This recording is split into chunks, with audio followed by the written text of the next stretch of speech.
For over 3 decades, the People's Republic of China has been accused of harvesting the organs of its own citizens by force. The victims are killed in the process, and their organs are used in transplant operations. This organ trafficking is a human rights abuse that affects all of us. But what is forced organ harvesting in China? How does it differ from transplant systems in other countries? And what evidence is there that it's taking place? Most countries have a voluntary donation system. Recipients wait for an organ to become available, sometimes for 3 or 4 years. When a donor dies, the best matched person on the waiting list is rushed to the hospital to receive their transplant.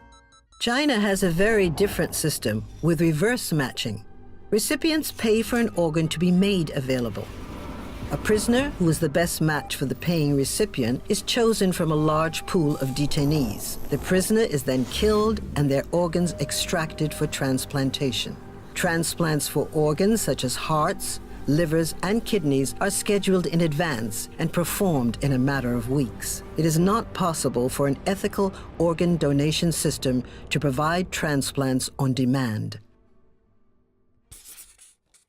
For years, there has been controversy over whether prisoners of conscience are being killed for organs. An independent people's tribunal, chaired by Sir Geoffrey Nice QC, was formed to assess all available evidence. After 12 months, including 5 days of public hearings, the China tribunal concluded that forced organ harvesting has been committed for years throughout China on a significant scale. Falun Gong practitioners have been one and probably the main source of organ supply. And the vulnerability of the Uyghurs to being used as a bank of organs is also obvious.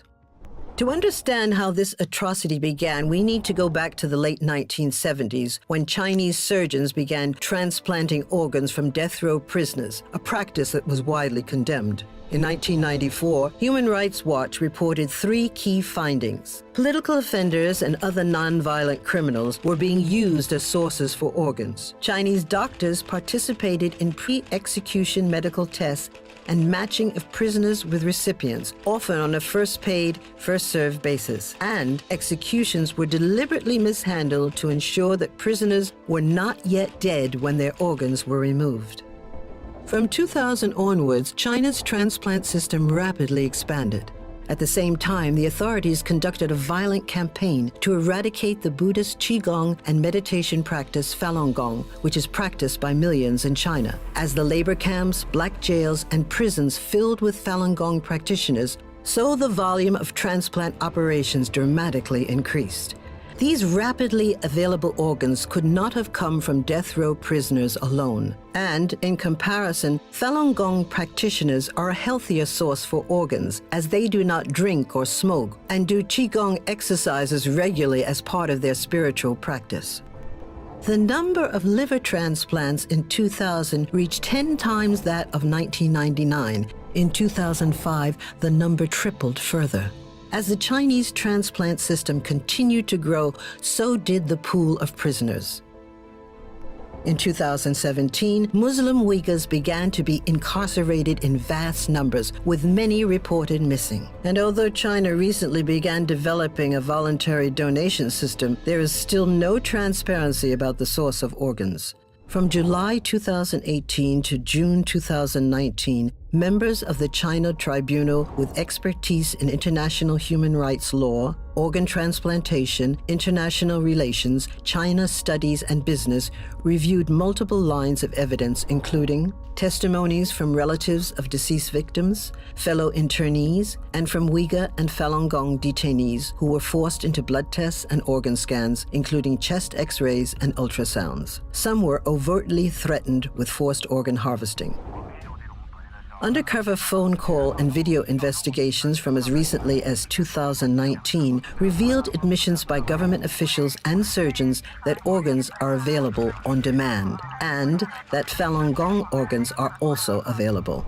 In one forensically examined phone call, the former PLA Minister for Health, Bai Zhuzhong, stated that ex-President Jiang Zemin directly ordered the killing of Falun Gong practitioners for their organs.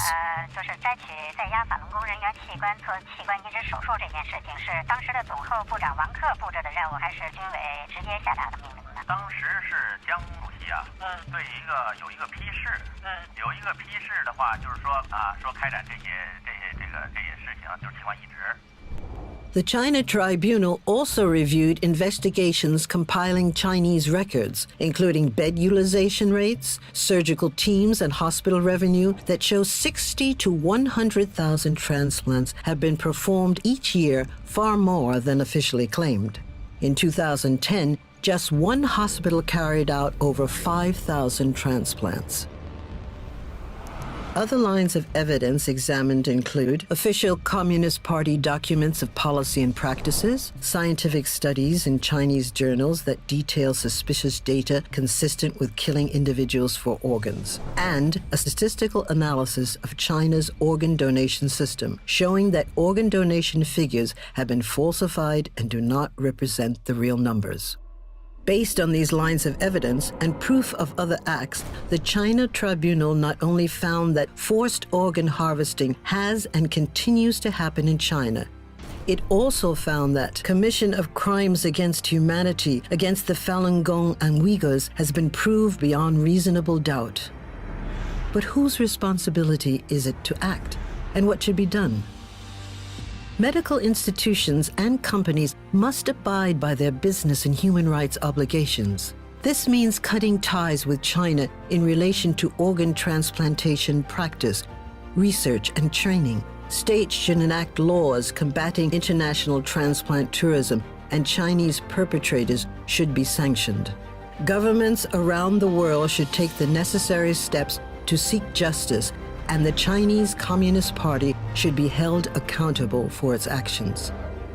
As global citizens, it is our responsibility to speak out against forced organ harvesting.